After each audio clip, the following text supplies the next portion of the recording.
rewind this a little bit. Let's say you're going out on a showing. You've got the 3 homes scheduled. What do you do to prep yourself for the showing? Because again, being an agent is all about having the information and being the professional. So what do you do before? And if you're like me, it's 5 minutes before it's time to leave. But what do you do before to be set up for success? That's a great question. And you do want to make sure you're as prepared as possible. You are the expert. Whether it's in a neighborhood that you have sold or helped clients to purchase in, or it's an hour away from you, you need to be the expert in that neighborhood. What do you do? So like you said, I like to look at neighborhood statistics. A big one for that is whether there's owned or rented in the area. This is going to help you get an idea of kind of the neighborhood pride and how people take care of their investment, if that's the case. So I'll do a lot of research with that. A lot of reasons why people move into a specific neighborhood is because of amenities. So you want to make sure that it's close to amenities, close to schools. You need to find out if they need access to transit, or if they have a car, or if they prefer to walk. So you do want to be paying attention to that and having that information compiled.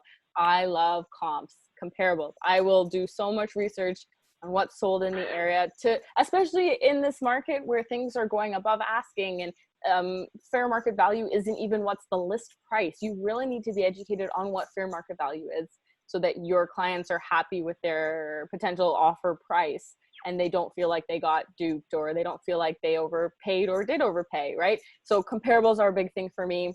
I do information on potentially the history of the home as well that we're about to go see. Sometimes you can find that on the MLS. Am I missing anything? No, you've got tons of things. I love this. So I don't do nearly that much effort. I like shortcuts.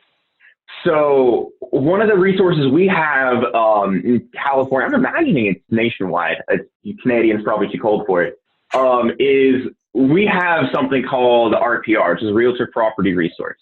And it is amazing. It's hooked up to the MLS. And so you just type in the address, you search for it, and then you can put together property reports. And by you put together, I mean you click the button, generate report. It generates for you, yeah. Yeah. And it's got all the photos, the tax history, the crime statistics, all of that. And It's got a robot guess of what a home's worth. Yes. Which is better than nothing, but it's not a substitute for an agent. And we talk about listings next week. The robot numbers are not acceptable. But it's a good starting point. So I put that together. And then this is what I've been sending them over. Is this resource available to the general public? No, it's available to the general public of realtors. Okay, yes. Okay, so we have something very created by similar. NAR. Okay, so ours is called Geo Warehouse, and it has all the statistic information, even age groups, age range, this and that, demographic, this and that. Absolutely, and it just generates and makes you look like a pretty really good. Cool agent, right?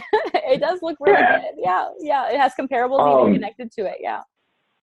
So I use those, and then once we've gotten the showing confirmed, I will, in the subject line of the email, I'll say, our showings for Saturday afternoon, and then I'll send that to that person with just those. So when I show up for the showing, ideally you do this a few days before. Lately I've been 5 minutes before, but either way, you show up to the showing, you open the email, there's 3 PDFs that are ready to go, and you can open it up, and the age of the home, the neighborhood statistics, the price, everything like that, you have right there, so you have the answers. Mm-hmm.